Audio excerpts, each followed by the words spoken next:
오늘 로마서 강의 17번째 시간입니다. 우리 지난 시간 잠깐 떠올려 볼까요? 이제 바울이 아브라함을 통하여서 이 믿음이라는 것, 그것을 설명을 하고 있는데 갈라디아서 3장 16절을 잠깐 지난주에 인용했었습니다. 아브라함의 자손이라는 것, 여럿을 의미하는 것이 아니라 한 사람을 의미하는 것, 바로 그리스도다. 자, 그렇게 시작이 되면 이 바울이 이 창세기 12장을 아브라함을 부르시는 그 장면부터 어쩌면 하나님의 구원의 계획이 시작되는 것이라고 될 수 있다 말씀을 드렸습니다. 창세기 15장에서 하나님께서 아브라함의 여호와를 믿으니 여호와께서 그를 의로 여기셨다. 15장에 그런 말씀이 있고 아브라함이 17장에 할례를 받게 됩니다. 그죠? 그러니까 할례보다 하나님이 아브라함의 믿음을 보시고 의롭다 여기신 것이 먼저다. 그러니까 무할례 때에도, 할례를 받지 않았을 때에도 아브라함은 믿음으로 말미암아 의롭다 여김을 받았다. 그것이 바울이 주장했던 그런 내용입니다. 그러니 지난주에 그런 말씀을 드렸던 기억이 나는데, 그러나 이제 하나님의 한 의가 나타났다. 그 말씀은 어떻게 보면 창세기 12장에서부터 시작되는 것, 즉 하나님께서 우리를 구원하신 인류 구원의 계획, 그 출구 전략은 하나님께서 홍수로 인류를 죽이기도 하셨고 바벨탑에서 언어를 흩으시기도 하셨고 저들을 혼잡게도 하셨는데, 그 방법이 아니라 이제 하나님께서 친히 개입하셔서 당신의 의지와 당신의 뜻과 의로 말미암아서 인간을 구원하시겠다는 그 의지가 비로소 창세기 12장에서 드러나고 있다. 그런 말씀을 드렸던 시간이었습니다. 자, 그런 이해 속에서 오늘 본문 로마서 4장 13절을 읽으면 하나님의 어떤 결심, 하나님의 어떤 의지, 그런 것들이 명확하게 드러난다는 것을 볼 수가 있습니다. 오늘 본문 로마서 4장 13절입니다. 아브라함이나 그 후손에게 세상의 상속자가 되리라고 하신 언약은 율법으로 말미암은 것이 아니요 오직 믿음의 의로 말미암은 것이니라. 자, 아브라함이나 그 후손, 뭐 할례를 받은 사람이건 할례를 받지 않은 사람이든 간에 하나님께서 그 사람들을 통하여서 상속자를 만드시겠다, 상속자가 될 것이다. 이것이 하나님의 약속이라는 거죠. 자, 그런데 여기서 이 13절에서 우리가 기억하고 주목해야 될 단어 하나가 있는데 바로 언약이라는 겁니다. 즉 하나님께서 할례자나 무할례자나 상관없이 당신의 자녀로 이 상속자라는 개념이 나중에 로마서 8장에서 나오는데 이 아들이라는 개념과 같습니다. 즉 하나님께서 모든 사람들을 아들, 그런 생각할 수 있습니다. 왜 딸이 아니냐, 그죠? 왜 딸이 아니고 왜 아들이냐, 그렇게 질문하실 수도 있고, 자녀라는 표현도 있는데 왜 아들이냐, 그렇게 질문하실 수도 있습니다. 그런데 이 당시 어떤 로마의 어떤 이 당시 세계의 기준으로 보면 아버지의 어떤 상속자가 되는 그 자격을 가진 게 아들이었거든요. 그러니까 성별의 문제가 아니라 어떤 상속 자격이 있는 사람을 강조하기 위해서 아들이라는 단어가 사용됐다는 겁니다. 이건 잠깐 이렇게 말씀을 드리는 거고요. 다시 돌아와서 이 언약이라는 단어, 이것을 주목할 필요가 있는데, 하나님께서 우리를 자녀로 약속해 주셨다, 그런 의미가 됩니다. 자, 그런데 이 언약이라는 단어, 언약과 약속이라는 것이 어떤 차이가 있을까요? 제가 조금 전에도 이 약속이라는 단어를 쓰기도 했는데, 이 언약과 약속, 성경에서 볼 때 언약과 약속의 차이가 어떤 것이 있을까요? 무엇을 기준으로 차이를 둘 수가 있을까요? 어쨌든 그 의미가, 그죠? 이 쌍방 간의 어떤 합의나 어떤 약속, 얘기에 의해서 뭐 계약에 의해서 무언가를 도출해낸 그것을 언약이나 약속으로 이해할 수가 있을 겁니다. 그런데 이것을 어떻게 구분지을 수 있냐면, 우리가 지금 아브라함의 이야기를 통해서 이 믿음이라는 것을 살펴보고 있는데, 이 창세기 15장에 보면 하나님이 아브라함과 언약을 맺으시는 그런 장면이 나옵니다. 하나님께서 아브라함에게 내가 너에게 뭘 해줄까? 그러니 아브라함이 대답하기를 제가 자식이 없으니 이 엘리메섹이라는 그 사람을 제 후사로 삼겠습니다. 그리고 하나님께서 아니라는 거예요. 너에게서 날 그 사람이 너의 자손이 될 것이다. 그렇게 말씀하시면서 하늘을 봐라, 저 별같이 자손을 줄 것이고 너에게 이 땅을 주겠다 약속을 하십니다. 그때 아브라함이 무슨 근거로 땅을 주신다 그러십니까? 네, 땅을 주신다는 것을 어떻게 확증지어 주시겠습니까? 그런 질문을 합니다.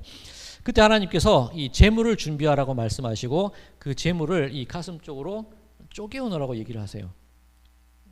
많이 들어보셨죠? 이 재물을 쪼개어서 그 재물 사이로 지나가는 것은 만약에 우리가 이 약속을 했을 때 이 약속을 어기지 않을 경우 이 약속을 맺은 우리 서로가 이 당사자들이 이 재물과 같이 서로 쪼개어지는 그런 일이 일어날 것이다. 그러니 이 약속을 지키자. 그런 의미를 가지고 있는 겁니다. 자, 그런데 이 창세기 15장에 나와 있는 이 하나님의 언약 속에서 주목해야 될 부분이 있습니다.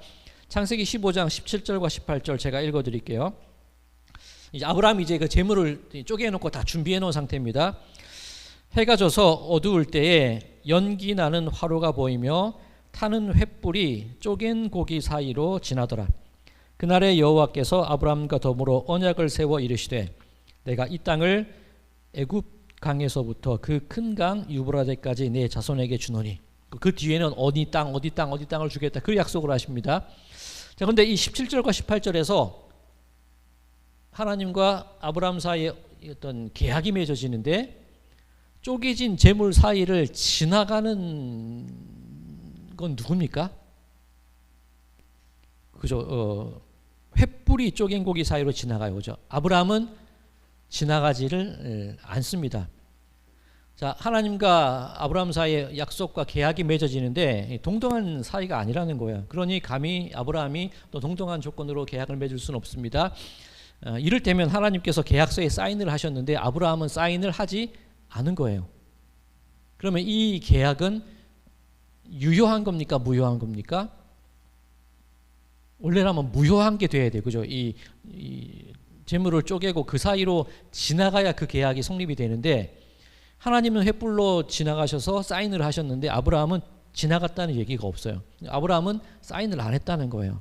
그러면 이 계약은 무효한 계약인데 하나님께서 당신의 의지로 이 언약을 밀고 나가신다는 거예요. 자, 그러면 만약에 아브라함이나 이 아브라함으로 얘기하는 우리가 하나님과 이 약속을 어겼다고 칩시다. 그러면 계약 위반이 될까요? 계약 위반이 안 될까요? 계약 위반이 안 되는 거예요. 그죠? 왜? 나는 사인을 안 했는데, 나는 사인을 안 했으니까 계약 위반이 될 수 없어요. 그런데 하나님은 당신의 의지로 언약을 맺으셨단 말이에요. 그러면 그 언약을 지킬 책임이 저에게 있습니까? 사인을 한 하나님에게 있습니까? 사인을 한 하나님에게만 책임이 있다는 거예요. 즉 언약이라는 것이, 성경에서 말하는 언약이라는 것이 무엇이냐면 계약을 하기는 했는데 하나님께서 일방적으로 당신의 의지와 당신의 목적을 가지고 우리와의 그 관계와 우리와의 그 계약을 당신 스스로 이끌어 나가시겠다는, 하나님이 주도하에서 그 계약을 이끌어 가겠다는 그 표현을 언약이라고 하는 겁니다. 분명히 하나님과 우리 사이에 맺어져 있기는 맺어져 있는데 우리 의지가 아니라, 우리 책임이 아니라 전적으로 하나님의 의지와 하나님의 목적과 하나님의 책임으로 그 계약이 유지되는 것을 언약이라고 한다는 거예요. 약속은 쌍방의 거래가 있는 반면에 이 언약이라는 것은 전적으로 하나님의 뜻 가운데 이루어진, 행해진 일이라는 겁니다. 자, 그것을 알고 23절을 다시 한번 읽어볼게요. 아브라함이나 그 후손에게 세상의 상속자가 되리라고 하신 언약은 율법으로 말미암는 것이 아니요 오직 믿음의 의로 말미암는 것이니라. 율법이라는 게 조건이잖아요. 뭘 있으면 지키고 행해야 되고. 그런데 이 언약이라는 것은 행하고 지키는 것이 언약을 유지시키는 주요한 방법이 아니라 오직 믿음만 있으면 그 언약이 유지된다는 거예요. 자, 그런데 이 믿음은 누구의 믿음일까요? 우리 몇 주 전에 또 문법 얘기하면서 말씀드렸었죠. 나의 믿음이 아니라 하나님의 믿음으로 이 언약이 유지된다는 거예요. 즉 이 말은 언약을 맺으신 분도 하나님이시고 그 언약을 유지시키고자 애쓰는 분도 하나님이시고 그 언약에 대한 책임을 지고 계신 분도 전적으로 하나님이시라는 그런 의미가 됩니다. 자, 이런 이해 속에서 계속 한번 나가볼게요. 14절, 만일 율법에 속한 자들이 상속자면 믿음은 헛것이 되고 약속은 파기되었느니라. 우리가 행하고 안 행하고 이것이 중요한 것이 아니라 전적으로 하나님의 약속에 의해서 이 계약이 유지되고 있다는 그런 얘기죠. 율법은 진노를 이루게 하나니 율법이 없는 곳에 범법도 없는, 이것도 몇 주 전에 우리 함께 나눈 말씀입니다. 율법이라는 기준 때문에 죄와 아닌 것이 구분이 된다고 말씀드렸습니다. 16절, 그러므로 상속자가 되는 그것이 은혜에 속하기 위하여 믿음으로 되나니 이는 그 약속을 그 모든 후손에게 굳게 하려 하심이라. 율법에 속한 자에게 뿐만 아니라 아브라함의 믿음에 속한 자에게도 그러하니 아브라함은 우리 모든 사람의 조상이라. 자, 말이 좀 어렵습니다. 제가 세번역으로 다시 읽어드릴게요. 중간까지만 읽어드릴게요. 이런 까닭에 이 약속은 믿음에 근거한 것입니다. 그것은 하나님께서 아브라함에게 이 약속을 은혜로 주셔서 이것을 그 모든 후손에게도, 율법으로 사는 사람만이 아니라 아브라함이 지닌 믿음으로 사는 사람에게도 보장하시려는 것입니다. 자, 그것은 하나님께서 아브라함에게 이 약속을 은혜로 주셔서, 여기서도 강조되는 게 전적으로 하나님께서 부어주시는 게 약속이고 구원이고 그거라는 거예요. 하나님 의지를 이끌어 가신다는 거예요. 자, 이처럼 이 언약이라는 것, 내가 해내고야 말겠어, 내가 이끌어내고야 말겠어, 내가 너희들을 지키고야 말겠어. 이전에는 내가 물로 죽이기도 했고 흩어버리기도 했지만 이제부터 나는 너희들이 어떠한 죄를 범하든지 어떠한 상황에 놓이든지 간에 나는 결코 너희를 포기하지 않고 이 언약을 내 은혜로 부어주고 이끌어 가겠어. 그 하나님의 의지가 확실히 드러나 있는 겁니다. 자, 오늘 17절에도 또 잘 나와 있습니다. 17절, 기록된 바 내가 너를 많은 민족의 조상으로 세웠다 하심과 같으니. 자, 여기서 이 강조되는 부분이 무엇인지 한번 생각해 볼까요? 기록된 바, 이제 예전에 있던 그 어떤 그 약속들을 이제 다시 바울이 다시 한번 불러오는 겁니다. 내가 너를 많은 민족의 조상으로 세웠다 하심과. 아브라함을 민족의 조상으로 세웠다 하는 것이 강조되고 있습니까? 아니면 내가 세웠다는 것이 강조되고 있습니까? 내가 너를 세웠다는 거예요. 아브라함이 세움받고 안 받고 그것 이전에 하나님의 의지로 내가 세웠다는 거예요. 전적으로 하나님의 의가 드러나게 되는 겁니다. 그리고 그러면 이 아브라함에게 하신 이 조상, 믿음의 조상이니까 우리 후손에게도 이 약속은 그대로 유효하다는 거죠. 자, 이 속에서 이 하나님의 말씀을 다시 풀어보면, 나는 아브라함의 하나님이다, 나는 아브라함을 불렀다, 나는 아브라함에게 복을 주었다. 그럼 똑같이 그 언약이 우리에게도 유효하다면, 나는 너희를 불렀다, 나는 너희를 너희 하나님이다, 나는 너희를 불렀다, 너희에게 복을 주겠다. 그 언약이 지금 우리에게도 똑같이 적용되는 겁니다. 그러면 우리들의 자녀나 아직 태어나지 않은 우리들의 후손들이 있다고 가정을 해보겠습니다. 그 약속이 그대로 유지될까요? 안 될까요? 그대로 유지되는 거죠. 나는 너의 자손의 하나님이다, 나는 너의 자손을 불렀고 나는 너의 자손에게 복을 줄 것이다. 그 의지가 아브라함에서부터 지금 우리까지, 그리고 우리의 다가올 자녀들에게까지 하나님의 의지와 그 약속이 끊임없이 계속해서 이어져 나간다는 것, 그것을 바울이 이야기하고 있는 겁니다. 자, 이때 17절 중반절, 그가 믿은 바 하나님은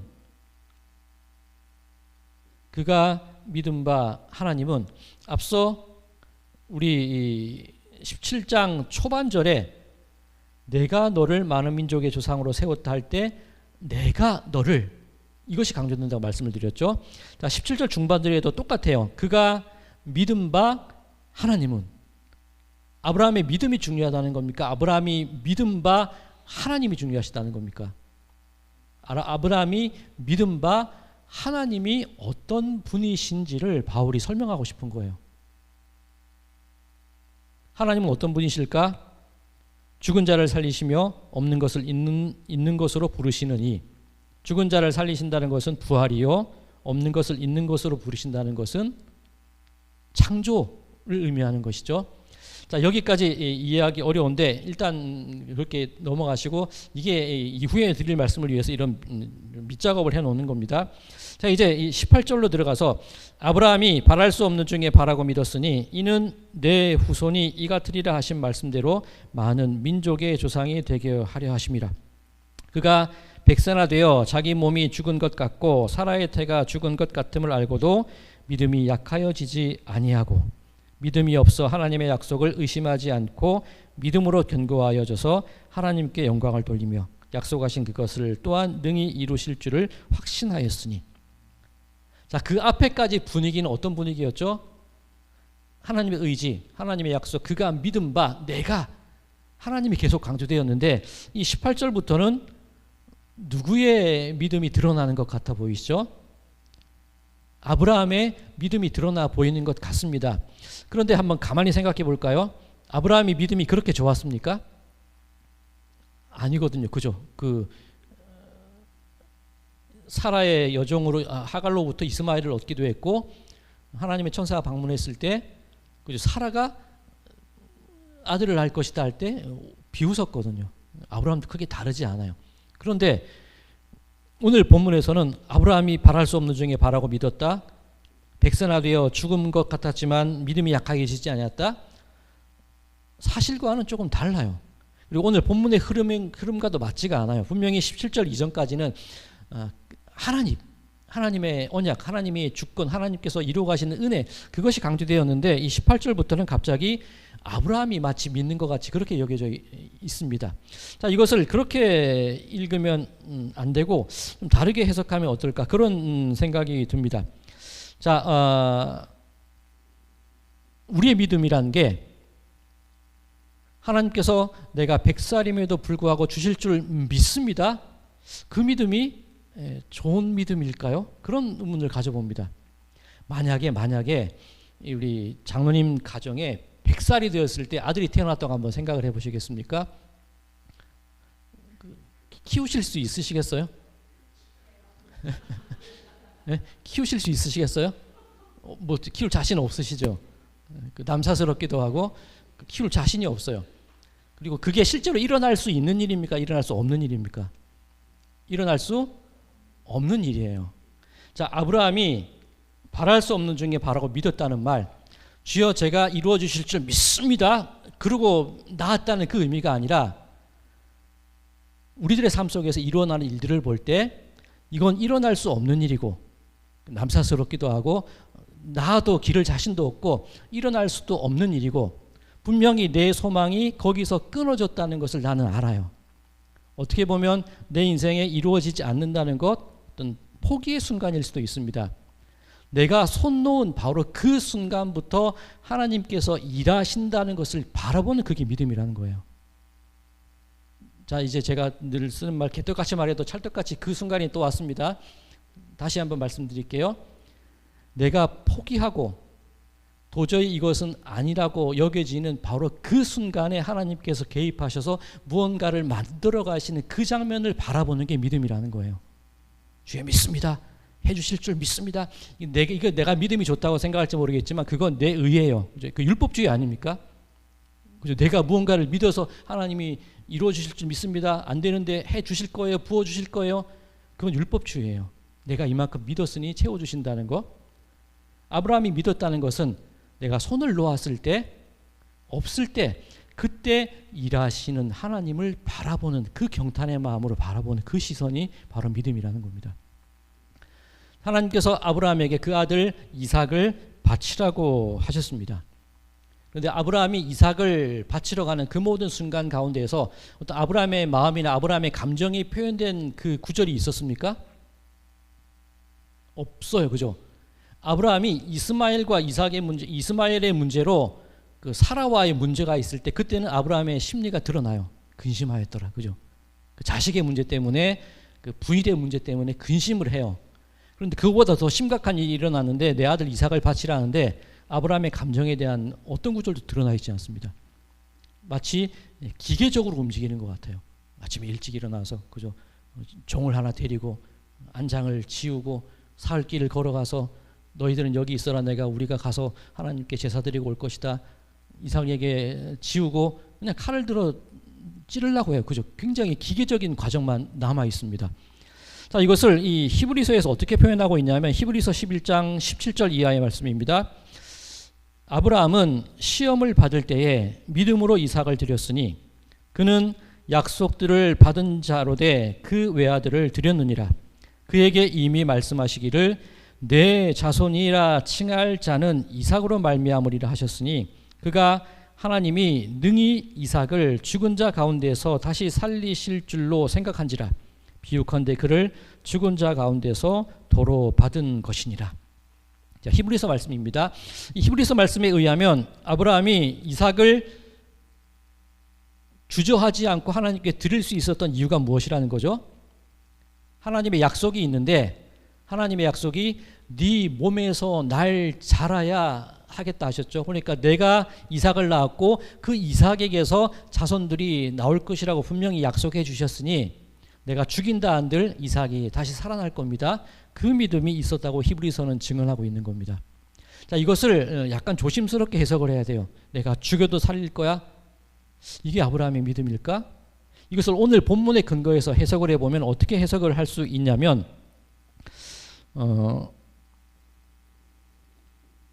이삭이라는 존재가 아까 설명드릴 때 100세에 낳을 수 없는 존재라는 것을 아브라함은 알아요.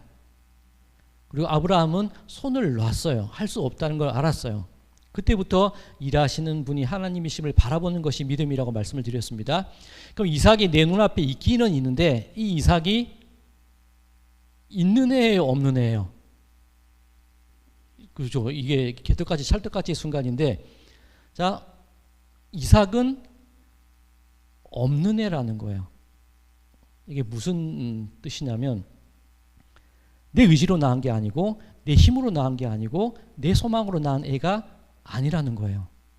그러면 이 이삭은 나에게 있어서 아들이라고 하지만 이미 내 손 가운데 있는 아이가 아니라는 뜻입니다. 즉, 이 아이가 내가 죽이고 살리고 그것이 문제가 아니라 하나님은, 아브라함의 믿음이 무엇이냐면 하나님은 없는 가운데에서도 이루어 가실 수 있다는 것을 아브라함이 알기 시작했다는 겁니다. 이삭이 있어야지 자손이 생기고 하나님께서 이루어 주실 거야, 그 믿음이 아니라 하나님은 없어도 당신의 신실함으로 그 약속을 이루어 가실 수 있는 분이라는 믿음을 지닌 것이 아브라함이라는 그 뜻이라는 겁니다. 자, 그런 이해 속에서 오늘 본문 17절 중반절 이후절을 한번 다시 읽어볼까요? 그가 믿은 바 하나님은 죽은 자를 살리시며 없는 것을 있는 것으로 부르시는 이시니라. 없지만 이삭이 아니더라도, 이삭이 지금 죽더라도, 이삭이 죽거나 말거나 상관없이 하나님께서 약속을 하신 것이 있다면 그 약속은 어떻게든 만들어내시고 있게 하시고 가능하게 하실 분이 하나님이시다. 그것을 믿는 믿음이 바로 아브라함의 믿음이었다. 그런 얘기를 하고 있는 겁니다. 자, 비슷한 예를 들어서 예수님께서 동정녀의 몸에서 태어나셨다고 하십니다. 그러면 이 동정녀의 몸에서 태어났다는 것 있을 수 있는 일입니까? 있을 수 없는 일입니까? 있을 수 없는 일이거든요. 그런데 동정녀에서 예수님이 태어나셨다는 의미가 무엇이냐면 인간들이 내가 원해서 예수님이 태어나게 된 것도 아니고 내가 요구해서 예수님이 태어나게 되신 것도 아니고 전적으로 하나님께서 우리 인간의 역사 속에 비집고 들어오셔서 없는 것을 있는 것으로 만드신 분이 하나님이시라는 거예요. 이게 알듯 말듯, 이거 오늘 굉장히 어려운 얘기입니다. 우리가 자녀를 키웁니다. 내 뜻대로 되지가 않아요. 그런데 내 손길 가운데에서 주신 분도 하나님이고, 그죠? 거두실 분도 하나님이시고, 내 자녀가 나에게 그냥 맡겨두신 분이 하나님이십니다. 그러면 이 자녀의 길을 내 손에서 내 자녀의 삶을 놓아버릴 때 하나님께서 이 자녀, 나에게는 없는 이 자녀를 하나님께서 당신의 뜻으로, 내가 포기하는 이 순간, 내가 놓아버린 이 순간 하나님이 개입하셔서 당신의 뜻으로 이것을 무언가 이루어 가시겠다고 하시는 그것을 믿는 믿음으로 나의 자녀를 바라본다면 없는 것 속에서도 있는 것을 만드시고 죽은 자 가운데서 그것을 살아나게 하실 수 있는 하나님의 능력이 그 가운데 임하여진다는 그 얘기가 되는 겁니다. 즉 오늘 이 본문 말씀 여러 이제 오늘 설명이 어려운데 결국은 그거예요.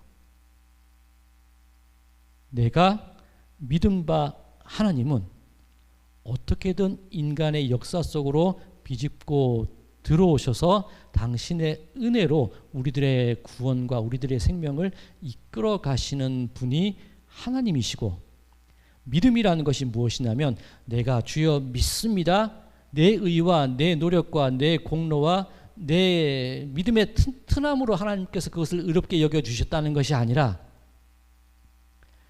내 믿음이 아니라, 오늘 말씀이 찰떡 되시나요? 오늘, 예? 그죠? 이 믿음이라는 것도 내가 만들어낸 믿음이 아니라 내가 손을 놓아버리는 그 순간에 하나님께서 개입하셔서 일하시는 그 놀라운 광경을 바라보는 그 마음이 우리들에게 믿음이 되어야 된다는 겁니다. 나는 믿음이 좋아, 믿습니다, 안 될지만 해 주실 거예요, 낫게 하실 거예요, 그것이 아니라 하나님, 저는 저의 능력과 힘과 생각과 의지와 상식과 우리들의 현상에 일어나는 일들로는 할 수 없는데, 그때부터 개입하셔서 없는 것을 있게 하시고 죽은 자도 살리실 것이 하나님이심을 저는 믿습니다, 전적으로 맡겨드릴 때 그렇게 일하시는 하나님의 능력이 우리들에게 임하여지는 것, 이것이 의이고 믿음이고 은혜라는 것, 이것이 바울이 말하고자 하는 겁니다. 오늘 제가 제목을 나중에 유튜브에 쓸 건데, 제목을 그가 믿은 바 하나님은, 그렇게 제목을 정해봤어요. 내 믿음이 중요한 게 아니라, 내가 어떻게 믿느냐가 중요한 게 아니라 내가 믿는 그 대상이 더 중요하다는 거예요. 내가 아버지라고 고백하는 그 분이 행하실 일이 더욱더 놀랍다는 거예요. 우리들의 삶 속에서 살아가는 속에서 내 믿음으로 이루어지는 것이 아니라 내가 믿은 바 하나님의 그분의 은혜로 이루어진다는 것을 우리가 인정하고 살아가는 것, 이것이 우리들의 신앙의 모습이 되어야 한다고 바울이 얘기하고 있는 겁니다. 자, 이제 찰떡 좀 정리가 됐네요. 오늘은 저도 굉장히 어렵습니다. 그런데 결론적으로 무슨 말을 하려는지 느낌이 오시죠? 즉, 내가 믿은 바 하나님은, 그분이 너의 하나님이 되고 그분이 너를 붙잡으셨고 그분이 너에게 복을 주실 것이라는 그 믿음, 그렇게 살아가는 우리들의 인생, 그것이 의이다, 그렇게 바울이 얘기하고 싶다는 겁니다. 자, 그 말씀 속에서 우리 23절 이후의 마지막 절 한번 볼까요? 그에게 의로 여겨졌다 기록된 것은 아브라함만 위한 것이 아니요 의로 여기심을 받을 우리도 위함이니 곧 예수 우리 주를 죽은 자 가운데에서 살리신 이를 믿는 자니라. 예수는 우리가 범죄한 것 때문에 내줌이 되고 또한 우리를 이롭다 하시기 위하여 살아나셨느니라. 우리의 의지는 어디에도 개입되어 있지 않아요. 우리가 믿는 바 하나님은 없는 것도 있는 걸로 만드시고 죽은 자도 살리시는 분이시다. 자, 오늘 말씀 좀 이렇게 어정쩡하게 맺어지는 것 같지만 어쨌든 닿는 건 있으실 거예요. 바라기는 우리 성도님들의 삶 속에 내가 믿고 내 믿음으로 이루어지고 그것이 아니라 내 믿음의 대상이신 하나님을 먼저 높이시고 내 믿음의 대상인 그 하나님께 맡기시는 그 삶을 살아가시는 여러분들의 삶이 되시기를 간절히 소망합니다. 내가 손 놓아버리는 바로 그 순간이 하나님께서 역사하시고 일하신다는 것, 그 믿음을 가지시고 삶 속에서 죽은 자가 살아나는 것 같이 내 삶 속에 하나님의 의로우심과 역사하심과 구원하심이 살아나게 된다는 것을 믿으심으로 맡기고 우리들의 삶을 이어가는 모든 분들의 삶이 되시기를 주님의 이름으로 간절히 소망합니다.